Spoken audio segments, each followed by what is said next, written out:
Assalamualaikum warahmatullahi wabarakatuh. Puji syukur kehadirat Allah Subhanahu wa taala yang telah memberikan kita kesempatan sehingga dapat menyelesaikan tugas dengan tepat waktu. Salam dan salawat tak lupa pula kita kirimkan kepada Nabi besar Nabi Muhammad sallallahu alaihi wasallam yang telah membawa kita dari alam kegelapan menuju alam yang terang menerang seperti saat ini. Kami dari kelompok Ganjil B akan membawakan materi kesehatan kerja. Tapi sebelum itu saya akan memperkenalkan teman-teman kelompok saya, yaitu Wahyuni, Fitriani, Friska Todingan, Baso Emiraj Galib Malik, Nur Alim, dan saya sendiri Adnan Fauzi sebagai moderator. Dan untuk mengefisienkan waktu, saya berikan kesempatan kepada teman-teman saya untuk memaparkan materinya. Saya atas nama Nur Alim ingin memaparkan tentang pengertian kesehatan kerja. Definisi keselamatan dan kesehatan kerja yang merupakan kepanjangan adalah segala kegiatan untuk menjamin dan melindungi keselamatan dan kesehatan tenaga kerja melalui upaya pencegahan kecelakaan kerja dan penyakit akibat kerja. Saya Baso Emiraj ingin memaparkan materi tentang tujuan kesehatan kerja. Menurut Mangkunegaran 2004, 1. Agar setiap pegawai mendapat jaminan keselamatan dan kesehatan kerja baik secara fisik, sosial, dan psikologis. 2. Agar setiap perlengkapan dan peralatan kerja digunakan sebaiknya, seefektif mungkin. 3. Agar semua hasil produksi dipelihara keamanannya. 4. Agar adanya jaminan atas pemeliharaan dan peningkatan kesehatan gizi. 5. Agar peningkatan kegairahan, keserasian kerja dan partisipasi kerja. 6. Agar terhindar dari gangguan kesehatan yang disebabkan oleh lingkungan atas kondisi kerja. Dan terakhir, agar setiap pegawai merasa aman dan terlindungi dalam bekerja. Berdasarkan Undang-Undang Nomor 1 Tahun 1970, tujuan kesehatan dan keselamatan kerja yang berkaitan dengan mesin, peralatan, landasan tempat kerja, dan lingkungan tempat kerja adalah mencegah terjadinya kerja dan sakit akibat kerja, memberikan perlindungan pada sumber produksi sehingga dapat meningkatkan efisiensi dan produktivitas.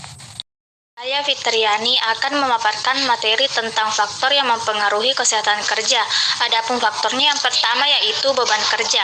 Beban kerja baik fisik, mental maupun sosial. Pemberi kerja perlu mengupayakan penempatan pekerja agar sesuai dengan kemampuan tiap pekerja. Yang kedua yaitu lingkungan kerja.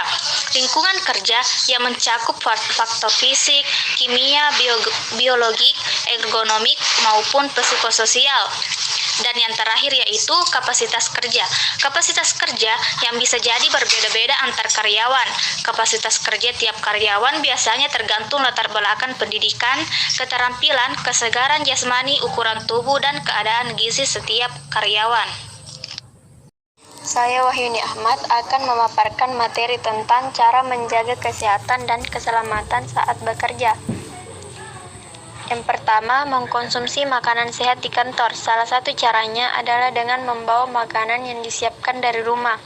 Dengan begini, Anda mengurangi risiko mengkonsumsi makanan yang kurang sehat atau kurang higienis. Yang kedua, menjaga kebersihan area kerja. Area kerja yang tidak bersih akan mengundang kuman dan bakteri yang dapat membuat Anda sakit. Bersihkan meja kerja secara berkala termasuk dari sisa-sisa makanan.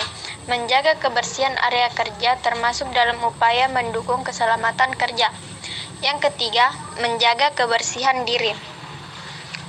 Salah satu caranya adalah dengan rajin mencuci tangan, baik saat hendak maupun sesudah makan, maupun setelah menyentuh benda atau permukaan yang disentuh orang banyak. Yang keempat, yaitu menggunakan alat pelindung diri atau APD yang dibutuhkan oleh para pekerja untuk menjaga keamanan dan keselamatan di lingkungan kerja yang penuh resiko.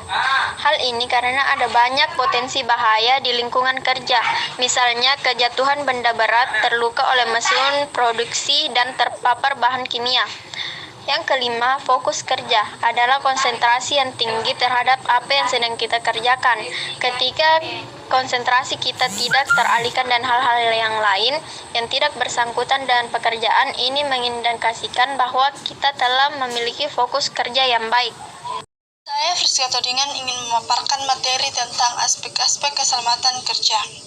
Aspek-aspek keselamatan kerja yang harus diperhatikan oleh perusahaan antara lain, yang pertama, lingkungan kerja. Lingkungan kerja merupakan tempat di mana seseorang atau karyawan dalam beraktivitas bekerja. Berdasarkan penelitian, faktor yang mempengaruhi lingkungan kerja yaitu ventilasi, penerangan, suhu, dan situasinya.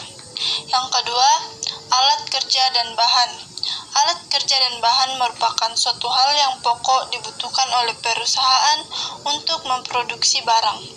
Dalam memproduksi barang, alat-alat kerja sangatlah vital digunakan oleh para pekerja dalam melakukan kegiatan proses produksi, dan di samping itu ialah bahan-bahan utama yang akan dijadikan barang. Setiap bagian-bagian produksi memiliki cara-cara melakukan pekerjaan yang berbeda-beda yang dimiliki oleh karyawan. Cara-cara yang biasanya dilakukan oleh karyawan dalam melakukan semua aktivitas pekerjaan, misalnya menggunakan peralatan yang sudah tersedia dan pelindung diri secara tepat, dan mematuhi peraturan penggunaan peralatan tersebut, dan memahami cara mengoperasionalkan mesin. Baik, itulah materi dari kelompok kami. Lebih dan kurangnya mohon dimaafkan. Wabillahi taufiq wal hidayah. Wassalamualaikum warahmatullahi wabarakatuh.